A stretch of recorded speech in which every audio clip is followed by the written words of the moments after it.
Well, one of the new members of Jay Johnson's staff this year is another JJ, Josh Jordan. He coaches the first baseman, the catchers. He's down there at third base. Thanks for coming down today. No, excited to have the opportunity to chat with you, and never a bad day to talk LSU baseball. Well, this is just sitting here, right? Life can't get any better. We're at the cathedral of college baseball, sitting on the field here. It's quiet right now, but man, it's been loud this year. No, it's one of the things that obviously is attractive about this job when you're at another location and you get the call from Coach Johnson, you know, with the opportunity. One of the things is obviously be part of this tradition and play in this environment with the best, you know, college baseball fan base in the country. You got hired last July. A little backstory on Josh, a tremendous job at Duke. So you get to Duke in 2012? Correct, yeah. June 26, 2012 was our first day on the job. So you're an assistant coach. It's probably like what Skip Bertman said when he first came to LSU, the good news is nobody cares, the bad news is nobody cares, right? That's exactly right. They hadn't been to an NCAA tournament since the Kennedy administration, and so it was definitely a building job. You know, first day on the job we had 0 commits to Duke University. There wasn't anyone to really even recruit that was committed. So you know, it was a really from the ground up type of operation, and it was a great experience for me. Felt like I really grew a lot, learned a lot, and obviously a great institution, great university, just like LSU. Yeah, it was 1961, right? I guess 2 years before Dallas and JFK got shot. The last time that Duke had been to the tournament. So you break through in 2016, just a few years after taking over, and then back-to-back supers in 18 and 19 for the program, which was certainly a huge step. Yeah, no doubt. You feel like you're, you know, each of those years it's a little bit bittersweet because you feel like as a coach you're knocking on the door of that next goal that you have, but being one win away from Omaha twice is obviously leaves a little bit of a sting. But again, another thing that makes this job attractive and makes LSU so great is it's a place that every single year you're going to be in a position to go to Omaha and again to hoist that trophy up and be a national champion. The deeper you make it, the more it hurts when you lose, right? No question. There's a lot invested. It takes a lot at any level in college baseball in terms of the investment and the time and the energy and the effort by coaching staff, support staff, and players. But also, you know, just the deeper you go, it stings more because there's a lot invested. A couple more things about Duke before we move on into the present. So I ask you, did Coach K ever make it out to any baseball games? He once or twice, but he's a baseball fan. He's a Cubs fan, and so he was very supportive as a coach. He was kind of like a pseudo athletic director. He was very engaged with what was going on in that athletic department, being there such a long time, and obviously everybody leaned on him as a resource because again, wealth of knowledge. And talk about competitors, great competitor. Even latter in the years when you know before his retirement, you could still see he put in the time with film and game prep and like his predecessor said, and I think that's what Coach Johnson does such a great job of. The battle was won before it's ever fought, and that's the preparation, and that's what Coach Johnson does such an unbelievable job of. Yeah, and Coach Cutcliffe, he had connections to the SEC, coaching Peyton Manning at Tennessee, and at Duke, kind of like the late Mike Leach, you know, a guy who took a program that was really kind of off the beaten path and made them real competitive. Yeah, you mentioned being hired at Duke. It's great to say, well, we're going to go sit down with Coach K and learn all that he had, has to offer about the opportunity. But you really go and sit down with a guy like Coach Cut, because Duke football was in a very similar situation when he took over as Duke baseball. And we sat down with him very early on in the tenure there and learned a lot about what it took to be successful and just be successful in coaching. And I always thought the world of him. He was great to me, and is obviously a great football guy. Good deal. Yeah, and then Steve Spurrier way back in the 80s, right, before he went to Florida. He was the head coach at Duke there for a short period of time. So you come to LSU where making it to Super Regional is great, but they're not going to throw a parade like they did for you at Duke or whatever. So embracing those expectations and kind of coming to the New York Yankees of college baseball. Yeah, you stole my phrase. It's the New York Yankees of college baseball, and it's exciting. It's great to be part of an environment where people care And obviously, you know, I think our players feed off the energy of our fans and all the support they provide us here in Alex Box Stadium. And again, it's our job. That helps in recruiting too. A passionate, energized fan base that is dedicated to winning is important in recruiting as well. And so that spills over into my area, and that's something we talk with recruits and family about, is how supportive our fan base is of our players and the effort they put in every single day. One of the guys you coach, Hayden Travinsky.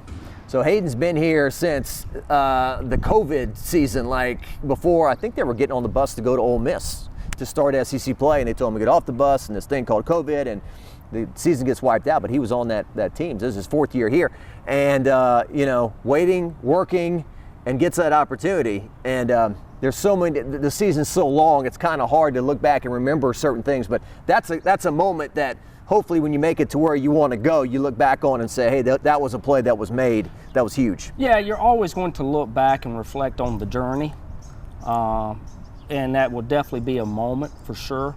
But as a coach too, you look at that moment, and a guy that works with Hayden daily, you're always coaching life. And that guy, you referenced COVID, we all felt a little bit of adversity with the COVID and that situation, and he's had a little bit of adversity, had some in the fall with some injuries and so forth and things like that, but he showed up, and obviously when his number was called, he was ready, and that shows to the dedication that he has to this program, the dedication he has to this team. And I think it was reflective in the comments post-game that there's a bigger goal for this group of guys and those guys that sit in that dugout every single game. And a reflection of your head coach, right? I mean, to make that call at that point, and a lot of LSU fans really loved his genuine reaction of when he threw his hands up when it was clear the ball was going to leave the park. Well, a couple of things. LSU was attractive as a position for me, but also attractive. Part of that was working for Jay Johnson. Jay Johnson is the best head coach in college baseball, in my opinion. He works hard in every single facet. No one prepares, to go back like I said earlier about the battle is won before before it's fought in the preparation, and no one prepares more than Jay Johnson in recruiting, in game planning, and all those things. And he was genuinely excited for Hayden in that moment. And I think he was genuinely elated for this program and for this team, because again, as you're going through this journey to Omaha, that you look back and say, yeah, that's a special moment, and there's so many takeaways from that moment that we can build on, and I know Coach Johnson will maximize those. Yeah. There's an old saying, the harder you work, the luckier you get. Now, lucky's kind of maybe not, a different word should be used there, but like you look at it with Coach Mulkey and the women's basketball team and how hard they work, and sometimes things fall in line and everything lines up, right? And well, fortune favors the bold. There's no doubt about it. And also you look at it and go, well, the harder you work, the luckier you get, however you determine, and you can will things to happen. And I believe that, and so I think that that's maybe a small takeaway as well, is you get up there, you get your number called, and he wasn't tentative, meaning Hayden, in that moment. He leaned into it, he embraced it, and it worked out well for him. What are some other things about Coach Johnson on a day-to-day basis? Like you said, no one's going to work harder, right? He is a baseball junkie in the most complimentary way I can put that, right? Yes. I mean, it's the work ethic. It really is. It's keeping the main thing, and he does an outstanding job of that. No decision he makes, he goes into it saying, does this make us better, and does it help us win? Mm-hmm. There's not a fluff to anything that he does. He's about winning, and that's what we're all about. And so it starts at the top. When you see guys that are so invested in anything, no one's more invested than him. Yeah. And so that's why it trickles down to our players and the way they approach the day-to-day, which you alluded to earlier. Well, sometimes he'll get a question from an idiot like me or somebody else like, hey, you tried that today. I mean, we don't try anything.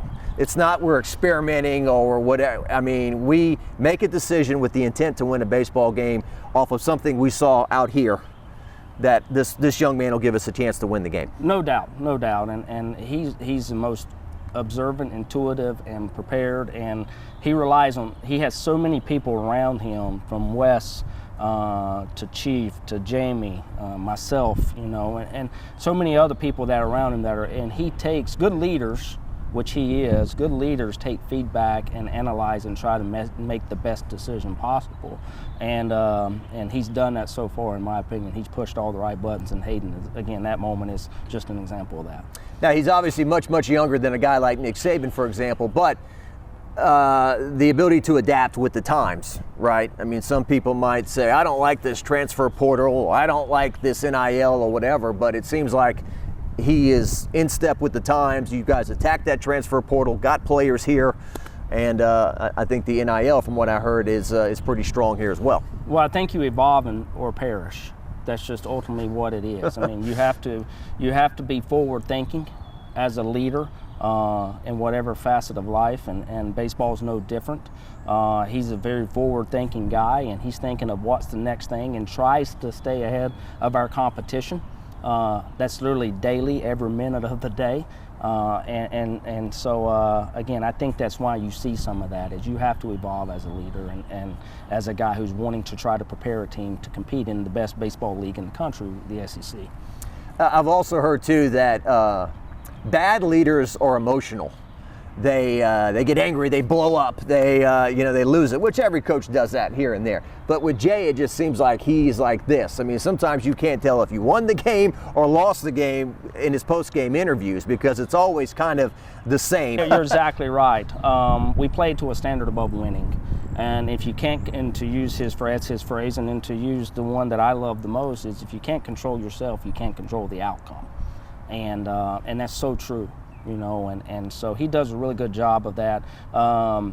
You can have passion, but you can also control that passion, and you can play with emotion, but also control that emotion. Okay, yeah. And nothing's better. I mean, that photo that someone had, I saw on Twitter of his arms up. That's an awesome photo. It's an awesome photo, because there's a lot of that you can take away from that photo. There's a joy for someone else's success. That's something I think that I don't think that Coach Johnson gets a really a lot of look at it and say gets a lot of credit for is celebrating other people's success. Mm-hmm. I think he does that really well with the magic moment. Yeah.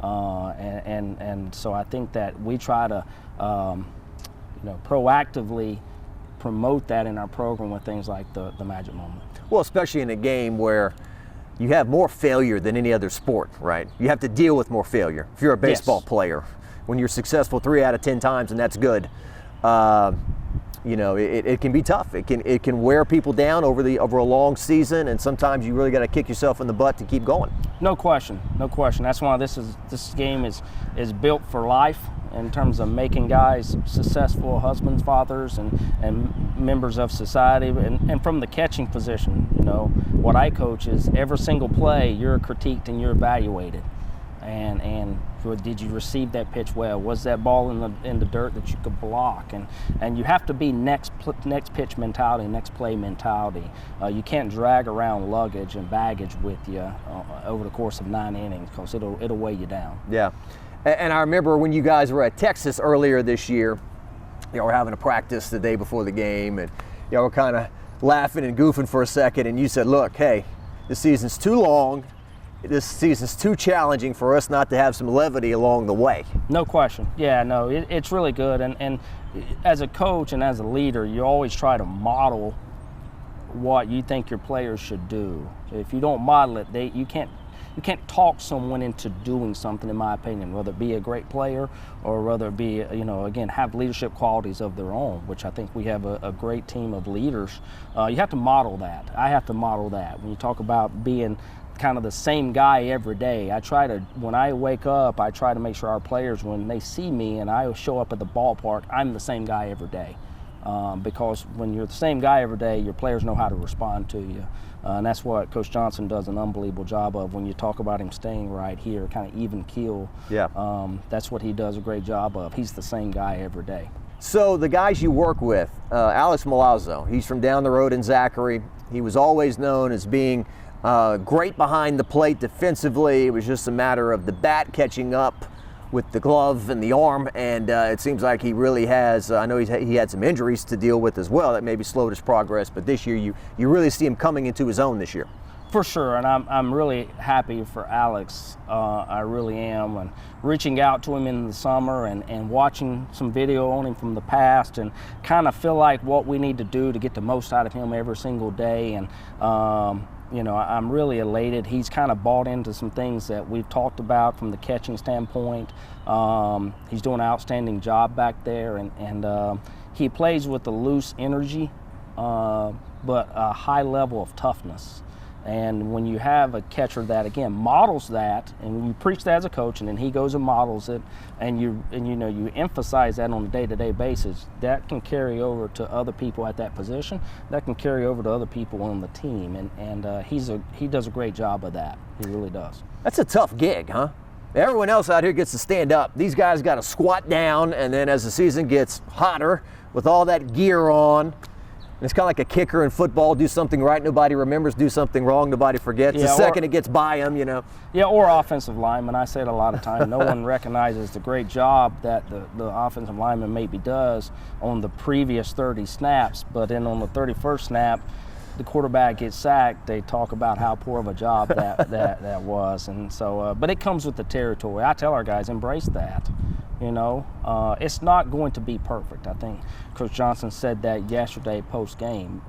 You know, winning isn't about being perfect. It's about being in the moment and being able to execute. When you have talented players and they do a great job of executing, you'll find yourself on the right side of things more often than not. And similar to Beloso is another one of those kind of stories where previous struggles, like I think it was Coach Maneri's last year here, that team that made it to the Supers, I think he was 226 his average, and late in the year, man, he just could not get a hit, just the bad luck or misfortune. And you know, last year he's about to be in your starting lineup, he hurts his knee before you got here, and then this year, man, he's really hitting it well and enjoying himself and having a great time in his his fifth year of college. Yeah, no, he's again made huge strides, and I'm again happy for him because I respect him a ton, just like everyone else on that catching staff that we have. They're each a little bit different. They each got to continue to develop and grow. They all know that. We try to outline what's the next thing for them in terms of the development process, which is huge for us and huge for Coach Johnson. And you know, and he's done a real good job of embracing kind of his plan and what he needs to do to be successful. And ultimately, I told him from the very beginning, Bo, back in August, I said, my number one goal for you is to remain healthy all year. I think that's just a simple, attainable goal that if we work hard, and that goes to preparation. Yeah. What you do in terms of hydration, sleep, nutrition, and he's bought into all that and done a phenomenal job with it. Any of these catchers say, Coach, Skeens is blasting my hand off. I mean, as hard as this guy throws. Yeah, no, obviously your job gets tougher as a catcher the more stuff you catch. It's inherently part of it. That being said, that's not an excuse for any time we don't do well, but I think we've done really, really well. And again, when you're catching, I tell guys, just like LSU, this is an environment where when you're around other professional baseball players, guys are going to go on and play at the highest level, you yourself are training to be a professional baseball player. You know, one of the things that all of our catchers can put on their resume is, I caught Paul Skeens. And so, I mean, you're developing that way as well. And so it's an opportunity. Everything that we are challenged with every single day as a catcher, I try to emphasize them. This is an opportunity for you to grow and develop, whatever that may look like. Starting lineup, out of the lineup, pinch hit situation, you know, play another position, that kind of thing. Whatever it is an opportunity for you to grow and develop, so embrace that. Yeah, and Skeens is so dominant. The few times he does give up a home run, it's memorable, you know? Like guys that give up home runs all the time, you know, it's not so memorable. With him, you know, it's like, oh yeah, he gave up that one that time, and yeah, just a handful of things all year. No, but you know, he's not a guy, he's not going to give up a lot and because of his talent and stuff. And again, he's done more in a short amount of time, in my opinion, in terms of just wowing me as a coach. Every single time he takes the mound, I'm like, wow, I see something that he does really, really well. And just not many guys like him out there. He's special. And Wes is in charge of the pitching, and hard to have a better resume than Wes Johnson. You look everywhere he's been, and they've set records in terms of strikeouts and ERA or whatever, college level, pro level, whatever. And it was a nice step this past weekend at Ole Miss in terms of your starting pitching outside of Skeens. Wes is the best pitching coach in the country at any level, in my opinion. You talk about opportunities. I've taken an opportunity when I've been around him, and I try to stay right next to him in the dugout, because ultimately I need to know what he's thinking for our catchers. So in case there's somewhere I need to bridge a gap or fill a hole, I know. But also I learn. And he's the best in the country. And you know, we're looking to get better every single time out, as a pitching staff, as a catching staff, as a team, as a program. You're always, every single day, looking to get that 1% better, and I say that a lot. And that's what I think you see with our pitching staff. We weren't like, okay, we're at a destination. Yeah. That first game of the year, we're still part of growing and developing to get better, because when you're coaching this year's team, you're also coaching next year's team. And so I think that's something that Wes really does an excellent job of. Yeah. And Jay, too, like in the sportscasting world and the way we phrase things sometimes, like, for example, last year when they go to Houston to play in the Shriners Classic, you know, we say, well, they've got to go 2-1 for this to be a successful trip or whatever, you know. And Jay obviously wants to win all three, but he doesn't view things that way. You know, it's more of a big picture, you know, view. That goes back to earlier when I said that guy is forward thinking. He's as innovative and thinking outside the box as anybody I've ever been around in college baseball, and again, that's why he's had the success he's had. Now, you part of your gig is probably the ultimate hindsight 2020 gig, right? Because you stand there at third base, right? Correct. And then anybody knows after the fact, well, you shouldn't have sent him, or you should have sent him, or whatever. So you can ask Nolan Cain, or whoever stood down there in this place or the old box, what that's like. What is that like? It's, you know, honestly, again, it's the best. I mean, you're looking here, you take a moment that before that first pitch, it's kind of like that Adley Rutschman when he went behind the plate for the Orioles. You take it in, you look, man, this is really awesome. What an opportunity I have in front of me here. And then you go to work. You try to make the best decision possible with the information that you're given, understanding with the situation, the scoreboard, the outs, the speed of the runner, the speed of the exit, or the velocity, the exit velocity off the bat. You're trying to make the best decision possible. I'll be the first to tell you I'm not perfect, but no one is. But just like Jay, I try to be prepared in every single aspect of the way I coach. And you know, I've made mistakes. There's no doubt about it. That being said, we're always going to show up prepared, and we're not going to shy away from the moment, no different than Hayden Stravinsky did. We're going to try to make the best decision possible. And I do know this, if you don't wave them, they don't score. Well, and then no one's perfect, because sometimes somebody makes a perfect throw and you tip your hat to them. Correct. That's part of sport.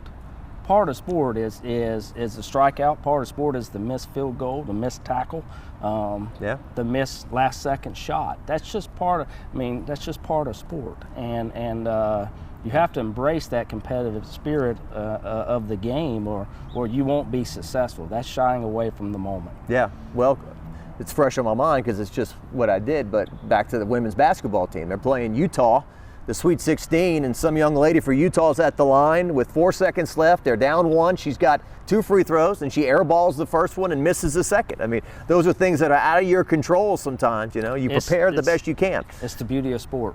It's the beauty of sport, and it's why people watch it, candidly. If the outcomes were on paper, if it was that easy, then no one would watch it. And so I think that's why you have a lot of people show up in these stands, and then obviously in the PMAC, and then obviously Tiger Stadium, because they want to see people enter the arena, so to speak, and be out there in that moment. And that, as a competitor, that's what you want as well. You want to be in the box in that situation, like Hayden Stravinsky. You want to be at the free throw line in the PMAC, or you know, ready to kick that field goal or make that call like Coach Kelly versus Alabama. That's why you show up. And coach and play every single day.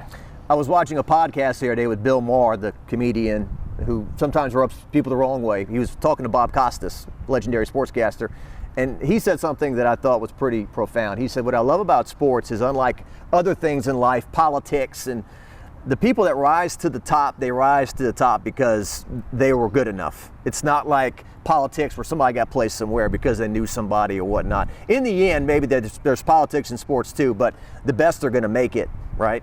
Yeah, especially in our game. You know, you play a 56-game college season, you play a 162-game major league season, and you know, again, that's why we play so much in baseball. You got to allow the cream to rise to the top, and I think his team's done a really good job of staying in the fight every single day, and I think, again, we're going to continue to rise as a program because I know our coaching staff is committed to getting better every single day. And what makes the sport, too, so different, you know, Coach Maneri had a great line when he was here. They'd ask him about momentum, and he'd say, momentum is today's starting pitcher, right? The other 8 guys are the same, but that one guy, if he's not on and he walks the bases loaded in the first inning, you're in trouble, as opposed to, you know, a quarterback who is the quarterback all the time in football or something like that.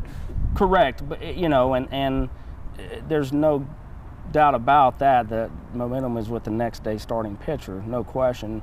That being said, you can again, if you're committed to the moment, just like Christian Little was yesterday, you can go through and settle in and have a great outing like Christian did, and really excited for him. I think, if I'm not mistaken, that was the longest outing of his college career, and it wasn't pretty early on, but he gets the job done. You look up and go, man, that's what you're wanting in a starting pitcher, a guy that's tough enough to take the punches, take the blows, and continue to go out there and give your team a chance to win. And I think we've got a lot of guys on this pitching staff that are very capable of that. Well, and as Skip Urban would say, it's not football. You can't run the fullback up the middle and run out the clock, right? You got to get 27 outs. You can't run from it, right? For sure. Ask Ole Miss. Yeah. You're exactly right, and you know, and that's, again, sport. You know, that's how our game is designed and set up. Yeah. Well, I was off yesterday, but I was in the sunroom kind of napping and listening to Chris Blair on the radio, and I just kind of woke up. You guys were down to your final 2 outs. I was like, oh well, I guess I'm not going to get that first sweep, but sure enough. Well, yeah, no, it's, again, great moment, a great memory for that young man, great memory for our fan base. Again, it's just one moment in the journey that I think we're on, and again, hope to many, many more.